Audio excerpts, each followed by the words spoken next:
Bonsoir à tous et merci de suivre le 19h30 sur RTI2. À présent, nous passons au sommaire. Les fidèles musulmans du monde entier célèbrent aujourd'hui la fête de l'Aïd el-Kébir. Vêtus de leurs plus beaux vêtements, ceux de la Côte d'Ivoire étaient nombreux dans les mosquées pour la prière traditionnelle. Et puis pour Escale 225, nous irons dans la ville touristique de Grand Bassam, qui est devenue un patrimoine mondial de l'UNESCO, pour redécouvrir plutôt les richesses qu'elle regorge. Les fidèles musulmans du monde entier célèbrent aujourd'hui, samedi 9 juillet, la fête de l'Aïd el-Kébir. Et pour cette célébration, vêtus de leurs plus beaux vêtements, ceux de la Côte d'Ivoire se sont rendus nombreux dans plusieurs mosquées pour la traditionnelle prière dominée par des messages de paix et de cohésion sociale, comme nous le disent ici Alassane Rabo-Parguin, Nour Sangaré et Pagasoro Kone de Madongui. C'est à 8h30 que le cheikh Oulaïma Ousmane Diakité arrive à la mosquée pour officialiser les 2 rakats de l'Aïd el-Adha, encore appelé la Tabaski. Dans son sermon, le président du COSIM et guide de la communauté musulmane de Côte d'Ivoire met l'accent sur l'épreuve.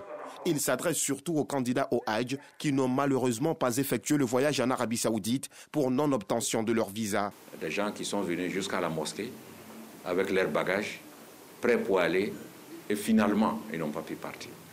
Cela a provoqué des frustrations, cela a provoqué des colères. Nous avons dit que nous sommes solidaires avec tous ceux qui sont partis, qui ne sont pas partis. Leurs frustrations, leurs colères, nous partageons. Ils ne sont pas seuls, nous sommes avec toutes ces personnes. Nous allons demander aux organisateurs de faire le compte rendu. Pourquoi des gens sont venus jusqu'à la mosquée et n'ont pas pu partir? Qu'on leur explique. Ils ne sont pas partis, c'est vrai. Mais que s'est-il passé? Pour qu'à l'avenir, on puisse éviter de répéter cela. À leur tour, les fidèles musulmans formulent des vœux pour la stabilité de la Côte d'Ivoire. Ce sont des vœux de paix, de solidarité et de développement pour l'ensemble de la Côte d'Ivoire. Nous avons connu des périodes difficiles, n'est-ce pas, avec la pandémie de la Covid. Avec donc cette fête, je prie le Seigneur à faire en sorte que cette pandémie soit désormais derrière nous. Nos vœux, c'est des vœux de paix, la paix de Dieu, de miséricorde de Dieu et surtout de bénédiction de Dieu pour nous-mêmes, pour nos familles, pour nos concitoyens, pour ce pays. À la mosquée Siad de la Riviera Mputo, l'imam s'est quant à lui penché sur les leçons à tirer de la vie du prophète Ibrahim. Il faut savoir que l'ordre d'Allah se passe avant tout et chacun a son épreuve. Comme on l'a dit, chacun a son Ismaël. L'épreuve d'Ibrahim alayhi salam, ici c'était Ismaël alayhi salam. Donc l'épreuve de tout un chacun se trouve dans ce qu'il aime le plus. C'est de sacrifier cela, donner à Allah subhanahu wa ta'ala. Les fidèles musulmans repartent satisfaits du sermon. Le musulman doit être un homme vert, un homme disponible, un homme de grande solidarité. Puisque finalement nous avons tous besoin de vivre ensemble. La fête de la Tabaski marque officiellement la fin du pèlerinage à la Mecque. C'est l'une des fêtes les plus importantes pour la communauté musulmane. Cette fête, qui marque la commémoration du sacrifice d'Abraham à Dieu, est aussi un jour de recueillement pour le fidèle musulman. C'est un symbole pour dire on peut tout donner à Dieu, même ce qu'on aime le plus. Mais Allah subhanahu wa ta'ala, dans sa sagesse aussi, il ne peut pas arracher tout à l'homme aussi. Donc, Ibrahim a montré sa détermination et son engagement. Faire un sacrifice, immoler son fils pour Dieu, pour respecter son engagement pour Dieu, c'est important. Mais aujourd'hui, nous pensons que c'est les épreuves. Dieu essaie d'éprouver chacun de nous à un moment donné. À Boissec, dans la commune d'Abobo, les fidèles musulmans se sont retrouvés en vue de sacrifier à la tradition des 2 unités de prière. Moment de prière, la Tabaski est aussi un moment de partage et de solidarité. Hier, on a payé 110 moutons, 12 baies pour partager entre les musulmans. Amour, paix, vivre ensemble, des vœux formulés à l'endroit de la communauté musulmane. Le message que nous envoyons en direction de la population d'Abobo d'abord et de la Côte d'Ivoire ensuite, à ce que l'imam nous a conseillé ce matin.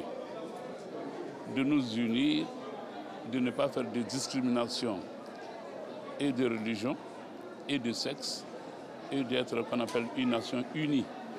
Symbole de soumission et de foi, l'acte d'Abraham, selon les guides religieux, doit inspirer les fidèles musulmans dans leur vie de tous les jours. Avec Clément Boko et Bintou Pekele, cette fois-ci, rendons-nous dans d'autres mosquées pour la prière de l'Aïd el-Kébira. Vêtu de leurs plus beaux vêtements, l'imam Adiatou et ses proches font une procession vers la grande mosquée de Grand Bassam pour la prière de l'Aïd el-Kébir. Cette prière commémore le sacrifice d'Abraham. Elle est suivie de rappels. Aujourd'hui, c'est un grand jour pour nous. Je lance le message de la paix. Réconciliez-nous.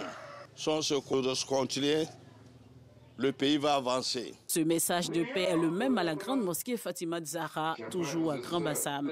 Moussa Dramé, du haut de son minbar, invite ses fidèles à l'union. Nous sommes condamnés de prier pour non seulement notre pays, mais pour celui-là même qui a la lourde responsabilité de conduire le navire ivoire, qui est le président de la République. Et il a fait et continue de faire. Et nous prions que Dieu puisse l'assister. Aux côtés des musulmans de Grand Bassam, la communauté chrétienne. Les fidèles de cette communauté sœur se reconnaissent aussi à Abraham. C'est vraiment une visite fraternelle, mais une visite de cette Côte d'Ivoire qui se penche sur toutes les valeurs que nous fondent, l'unité, la paix, pour voir cette nation grandir. Et j'ai tenu à venir le partager par solidarité avec mes frères et sœurs musulmans de Grand Bassam. Les autorités locales se joignent aux guides religieux pour prôner la paix et le vivre ensemble. C'est donc une invite à la cohésion sociale, à la paix, au renforcement de la solidarité, conformément à la vision du chef de l'État, son Excellence, Monsieur le Président Alassane Ouattara. Et puisse Dieu veiller sur lui et sur tout le gouvernement pour qu'il puisse amener le navire ivoire le plus loin possible. La fête de la Tabaski, célébrée 70 jours après la fête de la fin du Ramadan, est marquée par l'immolation d'une bête en offrande à Dieu. Et pour bien célébrer cette fête, les hommes du corps médical n'ont pas été oubliés. La ministre Kandia Camara, par ailleurs député maire de la commune d'Abobo, a initié une caravane de solidarité à l'intention des établissements sanitaires publics de sa commune. Des dons en vivres ont été distribués dans ces centres de santé publics, un acte de solidarité qui vise à encourager le personnel médical qui fait au chevet du lit des malades Nour Sangaré, Pagasoro Kone de Madangui. C'est ici, au centre hospitalier régional Félix Houphouët-Boigny, que la délégation du maire de la commune d'Abobo a entamé sa caravane de partage de béliers aux établissements sanitaires publics. Je lui adresse nos félicitations. Chaque fois qu'il y a une occasion, en tout cas, il n'a jamais oublié l'hôpital. Après le centre hospitalier régional, cap est mis sur la formation sanitaire urbaine communautaire d'Abobo-Saoui. Ici, le personnel médical reçoit 2 béliers et 2 sacs de riz. À chaque fête de Ramadan, elle nous envoie 2 moutons. À chaque janvier, elle nous envoie 2 moutons. À chaque Tabaski, elle nous envoie 2 moutons. Et puis, j'ai oublié toujours 2 sacs de riz. Au nom des ESCOM, des établissements sanitaires à base communautaire de la Côte d'Ivoire et en particulier d'Abobo, et au nom de l'équipe de garde et au nom du conseil d'administration, nous disons merci. Cet acte de solidarité de la première magistrate de la commune d'Abobo à l'endroit des centres de santé vise à encourager ces hommes du corps médical qui pour la plupart fêteront au chevet des malades. Ces personnes restent seules dans les hôpitaux avec les malades. Donc on leur fait les dons en vivres et en bélier pour leur permettre de fêter au même rythme que les hommes de la ville. Ce sont une vingtaine de béliers et des sacs de riz qui ont été distribués aux 6 centres de santé publique que compte la commune d'Abobo. Après les dons et la prière, place à la fête dans les familles de Grand Bassam à Abidjan. Les fidèles musulmans vêtus de leurs plus beaux vêtements partagent des moments de convivialité pour cette fête du mouton qui commémore le sacrifice d'Abraham Bintou Pekele. De retour de la mosquée, la famille Kone de Grand Bassam accomplit le sacrifice d'Abraham. Plusieurs béliers sont offerts à Allah ce jour pour commémorer la fête de la Tabaski ou l'Aïd el-Kébir. Il y a au moins une dizaine de moutons, et d'abord la famille, et puis tous ceux qui sont dans le besoin, nous allons faire le partage parce que c'est un acte de solidarité. C'est le moment de se retrouver pour que la famille se voie dans sa forme naturelle et qu'on puisse fêter ensemble, créer la cohésion, l'unité, la solidarité et permettre vraiment au pays d'aller de l'avant. Toujours à Grand Bassam, dans la famille Sanogo, les épouses, mères et filles sont déjà à la cuisine.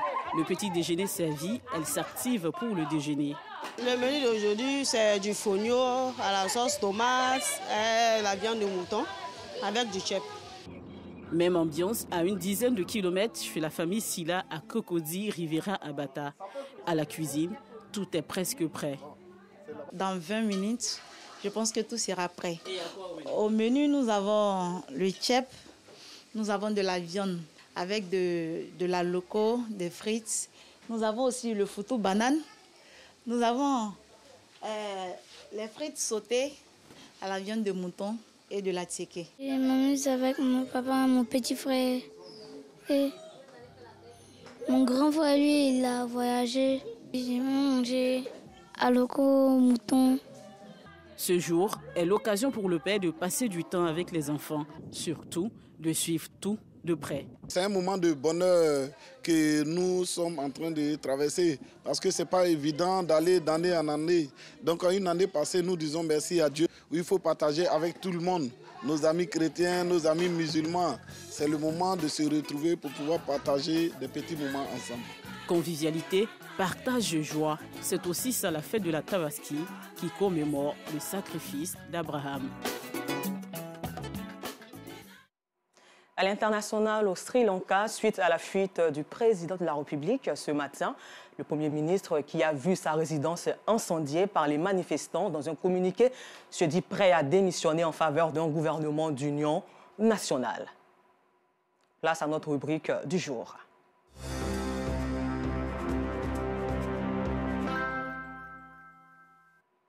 Première capitale politique et économique, la ville de Grand Bassam renferme une bonne partie de l'histoire de la Côte d'Ivoire. C'est dans cette ville que les colons embarquaient et débarquaient les esclaves, les marchandises. Loin de ce mauvais souvenir, la ville de Grand Bassam est aussi une partie de la Côte d'Ivoire moderne. Cette semaine, notre escale 225 relate l'histoire de la ville de Grand Bassam, devenue aujourd'hui patrimoine mondial de l'UNESCO. Bâtiments coloniaux, culture, plage, cuisine. Il y a beaucoup à découvrir à Grand Bassam avec Bintou Pekile et Gilles Tonian.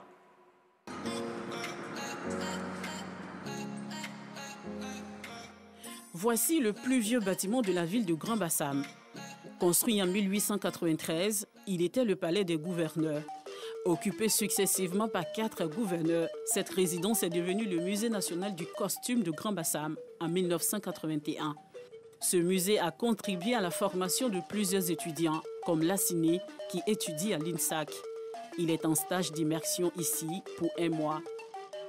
J'apprends plus ma culture et aussi d'autres cultures. Lui, c'est un chef d'oiseau. Vraiment, il a dit, sa femme ne doit pas toucher ni laver.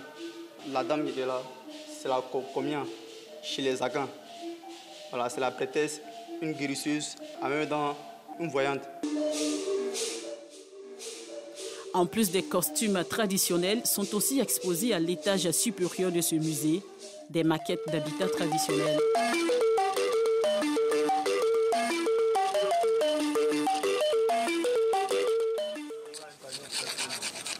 La cour arrière du musée est réservée aux sculpteurs. J'ai commencé en 80. En 80, aujourd'hui, je suis dedans. Ça, là, il y a mis femme en bas et garçon en haut. Une fille, un homme qui va s'aimer dans la jeunesse pour se marier, rien qui doit disparaître si ce n'est pas Dieu. La cour du musée sert aussi à la vente d'objets d'art, des œuvres des sculpteurs et d'autres artistes. Des pièces qui ont chacune une histoire. Dans l'ancien temps, on n'avait pas de photographe. Le colon vient, le premier fonctionnaire qui passe dans le village. Le sculpteur qui est là essaie de faire le portrait. Les amis qui sont autour de lui lui disent non, son visage n'est pas comme ça, il n'a pas le ventre comme ça. Il rectifie tout doucement. Quand tous les amis sont d'accord, ils disent que voilà, c'est ça, on met à la rentrée du village. Les masses de la Côte d'Ivoire sont représentées. L'Ouest, les masses dents, quand ils voient les yeux ronds portés par les hommes, les petits yeux portés par les femmes, les masses yoré, voilà, la région de Boisflé. Entretenir et valoriser la culture à un prix. Un prix qu'est prête à payer une banque pour redonner vie à l'hôtel des Postes et Douanes, construit lui aussi en 1893. Vétuste et abandonné, ce bâtiment, patrimoine matériel de l'UNESCO, va abriter la Maison de l'Art une fois rénovée. Et ce, dans un partenariat signé avec le ministère de la Culture et de la Francophonie. Cette signature nous permet de rayonner au-delà de Bassam, lieu historique de notre histoire, et nous projette aussi vers le futur. Le ministère de la Culture et de la Francophonie a réussi à trouver un modèle qui permettra de valoriser la ville historique de Grand Bassam. Première capitale politique et économique de la Côte d'Ivoire, la ville de Grand Bassam est aussi la première ville du pays où la religion chrétienne a été implantée. Les pères Alexandre Amar et Émile Bonhomme y ont construit la toute première église de la Côte d'Ivoire. Ce monument commémore leur débarquement le lundi 28 octobre 1895. C'était une chapelle construite en bois sur pilotis qui avait une capacité d'accueil de 250 personnes. Mais à partir de 1899, cette chapelle-là va être entièrement brûlée avec toutes ses archives. Parce qu'il y a eu la 3e épidémie de fièvre jaune qui fut la plus mortelle et qui va décimer les 2/3 de la population européenne vivant donc à Grand Bassam. Donc sur les 600 Européens qui vivaient, 450 vont perdre la vie. Et cette église va être reconstruite entre 1900 et 1901 sous cette architecture que nous voyons aujourd'hui. Savez-vous que les premiers manguiers de la Côte d'Ivoire ont été implantés par les colons à Grand Bassam? Importés de l'Inde et de la Birmanie, les 40 manguiers inscrits aujourd'hui au patrimoine paysager de l'UNESCO jouent un rôle spécifique. Ils les ont plantés d'abord pour ombrager et ventiler le site. Ces arbres-là avaient aussi une deuxième fonction, celle d'absorber le sel marin. Pourquoi? Parce que les maisons construites à cette époque avaient des structures métalliques. Or, la proximité avec l'océan Atlantique rouillait le fer. Alors, ces manguiers-là ont été plantés en 1890. Donc, aujourd'hui, ils ont 132 ans d'existence. Ces manguiers, aujourd'hui encore, continuent de produire des mangues. Ils sont protégés de sorte que si une personne décide donc de les couper ou d'écorcher le tronc ou les écorces de cet arbre, il est passible de poursuites judiciaires. De la ville de Grand Bassam est partie l'histoire de la Côte d'Ivoire moderne. C'est dans ce bâtiment du CFAO, comptoir français de l'Afrique de l'Ouest, qui étaient vendues les pièces détachées pour les trains, voitures, motos et vélos. C'est aussi ici qu'ont été vendus les premiers véhicules en 1920. Juste à côté se trouvait la SCOA, société commerciale de l'Ouest africain qui commercialisait les produits manufacturiers en 1902. Ces activités commerciales connaissent leur déclin lorsque la capitale politique est déportée à Abidjan en 1951 avec l'ouverture du port d'Abidjan. Aujourd'hui, les autorités ivoiriennes sont à pied d'œuvre pour redonner vie à ce riche patrimoine, vestige de l'époque coloniale. Un plan de gestion a été mis en place et nous avons travaillé depuis notre prise de fonction à l'actualisation de ce plan de gestion qui était devenu caduc. Et cette dynamique se poursuit. Nous avons un dialogue permanent avec les propriétaires de bâtiments historiques, un dialogue avec l'UNESCO, le ministère de la Culture également, pour pouvoir donc accélérer cette dynamique de valorisation et de rénovation.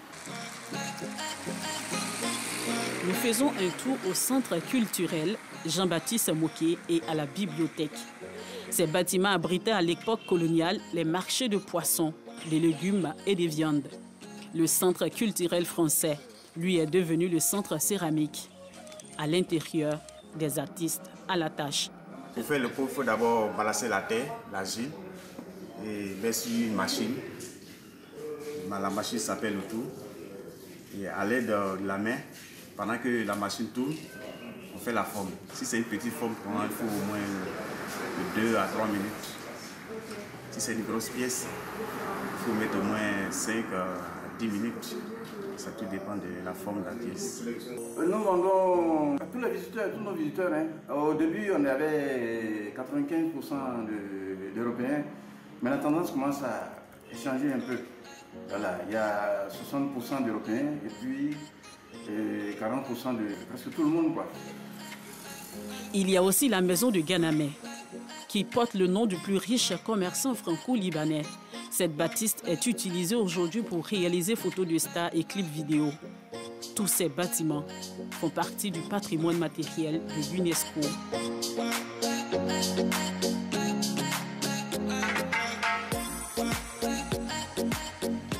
Grand Bassam, c'est aussi des cours d'eau. Merci encore à vous et bonne suite de programme sur RTI2.